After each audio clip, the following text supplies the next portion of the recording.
Sanibonani guys, igama ngiNqobile ngiphathela amazwi la eNimba ngomhla ka-7 August. Emva kokuthi-ke uZethu anqabe ukugona ingane yakhe, hhayi wonke umuntu mane wamangala endlini. Udokotela-ke wathi ningakhathazeki, kujwayelekile. Siyazi sonke ukuthi uZethu ube ne-traumatic birth experience, so lokho akusiyona nje into abnormal. Okay, uZethu-ke wamphatha umntwana, kodwa kuthiwa sekuhamba isikhashana futhi waphinde wakhala wathi phumani, wamane waxosha wonke umuntu-ke lapho wodini. Hhayi uThumeka umane wakhipha amehlo ukuthi hayibo siyasixosha lo muntu singakamgoni ngisho umntwana. Wathi ngithe phumani nonke. Wathi uthi bandla uthokozile, hhayi mina ngikudadewenu. Wathi nawe phuma, hhayi. Uqede lapho uthi umntwana naye phumani naye, mthatheni. Hhayi washo kudokotela ukuthi hayi guys, ngicela ukuthi siphumeni, sihloniphe-ke isicelo sakhe uZethu. Le nto ijwayelekile ibizwa ngokuthi i-postpartum emotional disorder. So ningaze nithuke nani kakhulu, yinto nje yenzakalayo ya. So asihambeni nangampela baphuma-ke bonke one by one. Thumeka-ke guys akafunanga nje ukuthi le ndaba le akhohlwe yona ukuthi hhayi chini kalokho kwenzekala ntoni ngalo mntana ekuthiwa uZethu wase sesikhaba kabuhlungu kanje ethi asiphume endlini. Hhayi qhele kangatu le nto eyenziwa uZethu. Hhayi bezama ukumkhulumela kabanye besho ukuthi hhayi mhlampe ngoba yabo ube ne-bad experience etete umntwana yingakho ekanje. UThumeka uqhubekile-ke wathi yena akazuhamba engakamgoni umzukulwana wakhe, ufuna umzukulwane wakhe. Udokotela-ke washo ukuthi no, angeke usakwazi ukumthola ngoba seyisiwe manje e-neonatal recovery room, ufakwe ebhodleleni, ngeke asakwazi ukuthi-ke abe in contact with anyone. Hhayi wabona ukuthi udokotela-ke uyanqaba wayake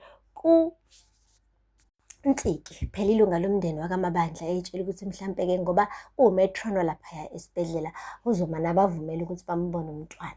Nometron-ke ushilo ukuthi chini nimvile udokotela ethi-ke angeke sikwazi ukuthi umntwana simkhiphe manje ebhodleleni.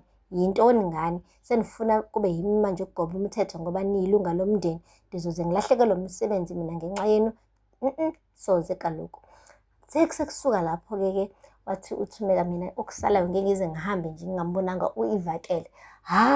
Udadewabo-ke kaZethu waqala-ke wathi yini leyo? Nithini Ivakele intoni kaloku? Ningalinge nje nizojwayela kabi umntakamani. Seniqambele ingane yini ngasese? Athi-ke uThumeka no, bekumele vele simqambe umntwana. Okokuqala nje nathi phela silunga lomndeni, mina ngumakhulu walo mntana, and leli gama lithi Ivakele limnandi kabi. Wathi eyi asizodlala amaXhosa la thina, mhlola yami yini. Senipha manje lo mntwana igama nithi uVakele Mabandla kaSithole. Anivaze ngicabanga ukuthi thina kumele simethe kuqala umntwana igama, ningazosijwayela kabi. Waqala uThumeka wathi yeyi wena Thokozile, ungalinge nje wena umjaje wena ngokupha umntwana igama. Okokuqala wena abantwana bakho basaphazekile umhlaba wonke njengehagu, uzala ngapha nangapha uqeda abantwana ubalahle. Athi yeyi ungangitsheli lokho mina, angizotshela wena. Okokuqala wena ubhizi untshontsha amadoda abantu, uzongikhuluma nami uzongitshela ngabantwana bami. Yeyi guys bacishe balwe esibhedlela-ke kwaze kwafika udokotela wathetha wathi heyi kuney'guli ey'rikhavayo la, kunabantwana la, umsindo ongakawani. Ngicela nje ukuthi niy'phathe kahle otherwise phume niphele la esibhedlela. Wathi uThokozile hambani nina nonke ningishiye ngedwa mina ngizogada udadewethu la. Hhayi kanti ugele hhayi ngoba ezogada udadewabo uzodla konke ukudla kaZethu. Befika lapha ewodini likaZethu uyadla ugele yonke into ebekelwe uZethu, adle. Yeyi aqede lapho-ke eloku emgaxa imibuzo, eloku emkhulumisa and uZethu akekho nhlobo emudini yokukhuluma guys. Kuthe kusanjalo-ke kwabe kungena umetron. Umetron ungena nengane uthi hhayi bengicinga ukuba njengoba abantu abaningi sebehambile kuzoba lula ukuthi ubhonde nomntana kaloku. Nayo ingane-ke uZethu washintsha ebusweni, same time ebona ingane ngathi ubona angazi ngathi ubona isipoki guys, I'm telling you. Umane nje kwathiwa akakhumule kancane-ke ingubo la ayigqokile khona azoveza ingcengce phela ingane izokhona ukuncela. Hhayi ugele waba-traumatized. Bamnikeza-ke ingane, yinhle ingane kaZethu bakithi, nkosi yami ngathi nje unosidolo omuhle. Hhayi wayigona ingane. Uthe suka lapho wathi yakhala ingane. Wathi ikhalelani?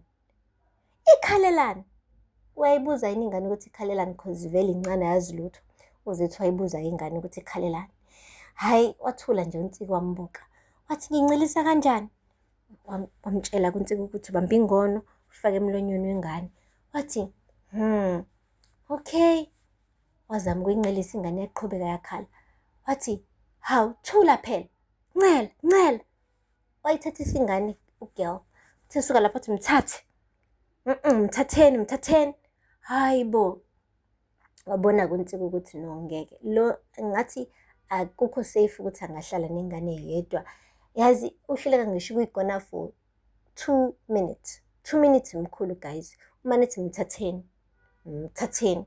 Ngathi le ngane uphiwe yona like usazoyihambisa somewhere like utshelekiwe yona kusiyona yakhe permanently. Anyway, asithembe bandla le condition yakhe izoshesha idlule ngoba uthumeka uzomane abe kwi-case yakhe athi nje bekuthiwa uyahluleka ubumama oqotho kuyona. Guys, akupheli-ke lapho. Kushuthi-ke uqhawekazi ubone kunesidingo sokuthi akhulume nomawethu mayelana-ke nobudlelwane lobo obuphukayo phakathi kwakhe benoPortia. She felt like she owed them ukuthi-ke abahlanganise ngoba uyena vele phela oyiqhathile indaba yabo. So ube kumtshela nje umawethu ukuthi hey, you've got a good thing going on with uPortia. Wathi this is so weird. Like isidala sami sizoncangela i-current girlfriend yami ukuthi-ke sibuyelane. That's like crazy. What? No, benge ngize ngikuncangele ukube bengibona ukuthi like umdlalo lo. I really feel like lento yena it's real. So ngicela nje unikeze uPortia ithuba elesibili bandla. Give some love a second chance. Guys-ke nangampela umawethu wabona ukuthi ngampela he's lonely and he misses Portia.